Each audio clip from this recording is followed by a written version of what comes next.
வெள்ளை காளி அப்படிங்கிற மதுரையை சேர்ந்த ஒரு ரவுடிங்க, பல வழக்குகள் இருக்கு, பல முறை ஜெயிலுக்கு போயிட்டு வந்த ஒரு நபர் தான். அந்த நபரை விசாரணைக்காக திருச்சியிலேருந்து சென்னை ஹைவேஸ்ல காவல்துறையினர் ஒரு ஜீப்ல கூப்பிட்டு போறாங்க.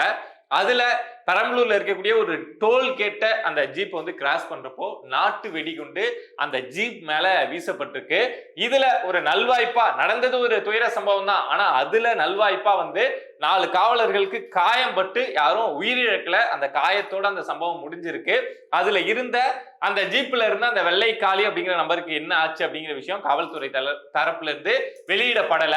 இதுல நமக்கு என்ன கேள்வி அப்படின்னா, இந்த நாட்டு வெடிகுண்டு போலீஸ் ஜீப்பு மேல வீசுறது அப்படின்னா ஒரு 30 வருஷத்துக்கு முன்னாடி 40 வருஷத்துக்கு முன்னாடி தமிழ்நாட்டுல இருந்த ஒரு கலாச்சாரம். அப்போ தமிழ்நாட்டுல காவல்துறை அவ்வளவு பலவீனமா இருந்தது. அந்த அளவுக்கு காவலர்கள் கிடையாது.